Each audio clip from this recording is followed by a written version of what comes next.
Pioneer. ഇന്ന് നമ്മൾ നോക്കാൻ പോകുന്നത് കേരള PSC 2024 നടത്താൻ പോകുന്ന എക്സാമുകളുടെ കലണ്ടറാണ്. നമുക്ക് നോക്കാം.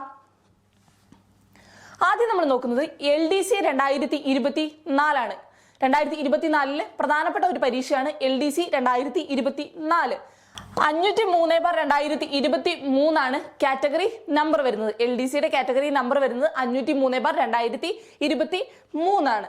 അതിന്റെ എക്സാമിനേഷൻ ഷെഡ്യൂൾ ചെയ്യും എന്ന് നമ്മൾ പ്രതീക്ഷിക്കുന്നത് ജൂലൈ സെപ്റ്റംബർ മാസങ്ങൾക്കിടയിലാണ് അതിന്റെ എക്സാമിനേഷൻ വരുന്നത് നമ്മൾ പ്രതീക്ഷിക്കുന്നത്. നെക്സ്റ്റ് LGS 2024 LGS 2024 അതിന്റെ കാറ്റഗറി നമ്പർ വരുന്നത് 535/2023 535/2023 അതിന്റെ എക്സാമിനേഷൻ നമ്മൾ പ്രതീക്ഷിക്കുന്നത് സെപ്റ്റംബർ നവംബർ മാസങ്ങൾക്കിടയിലാണ് അതിന്റെ എക്സാമിനേഷൻസ് വരുന്നത് നമ്മൾ പ്രതീക്ഷിക്കുന്നത്. CPO അതുപോലെ തന്നെ woman CPO 2024 examination CPO examination May July മാസങ്ങൾക്കിടയിലാണ്. ഓക്കെ, നെക്സ്റ്റ് നമ്മൾ നോക്കുന്നത് LSGS SI അതുപോലെ തന്നെ എക്സൈസ് ഇൻസ്പെക്ടർ പ്രിലിംസ് എക്സാമിനേഷൻ ആണ്. LSGS SI അതുപോലെ തന്നെ എക്സൈസ് ഇൻസ്പെക്ടർ പ്രിലിംസ് എക്സാമിനേഷൻസ് ആണ്. അതിന്റെ എക്സാമിനേഷൻസ് വരുന്നത് ഏപ്രിൽ ജൂൺ മാസങ്ങൾക്കിടയിലാണ് അതിന്റെ എക്സാമിനേഷൻസ് വരുന്നത്. നെക്സ്റ്റ് LSGS SI അതുപോലെ തന്നെ എക്സൈസ് ഇൻസ്പെക്ടറുടെ മെയിൻസ് എക്സാമിനേഷൻസ് വരുന്നത് ഓഗസ്റ്റ് ഒക്ടോബർ മാസങ്ങൾക്കിടയിലാണ് അതിന്റെ മെയിൻസ് എക്സാമിനേഷൻസ് വരുന്നത്.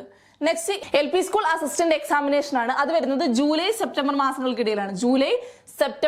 മാസങ്ങൾക്കിടയിലാണ് എക്സാമിനേഷൻ വരുന്നത്. UPST എക്സാമിനേഷനോ UP അസിസ്റ്റന്റ് എക്സാമിനേഷൻ എപ്പോഴാണ് വരുന്നത്? ജൂൺ ഓഗസ്റ്റ് മാസങ്ങൾക്കിടയിലാണ്. Secretariat office attendant assistant time keeper lab assistant എക്സാമിനേഷൻസിന്റെ പ്രിലിംസ് വരുന്നത് ഏത് മാസമാണ്? ഒക്ടോബർ ഡിസംബർ മാസങ്ങൾക്കിടയിലാണ് പ്രിലിംസ് എക്സാമിനേഷൻസ് വരുന്നത്.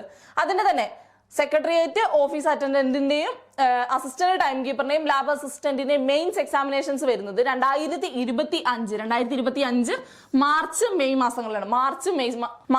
മെയ് മാസങ്ങൾക്കിടയിലാണ്. 2025 മാർച്ച് മെയ് മാസങ്ങൾക്കിടയിലാണ് സെക്രട്ടേറിയറ്റ് ഓഫീസ് അറ്റൻഡന്റ് അതുപോലെ തന്നെ assistant time keeper lab assistant mains examinations വരുന്നത്. കേരള PSC പുറത്തുവിട്ടിട്ടുള്ള പുതിയ നോട്ടിഫിക്കേഷൻസിലെ പുതിയ എക്സാമുകളുടെ ഡേറ്റുകളാണ് നമ്മളിപ്പോൾ നോക്കിയത്. Okay, thank you.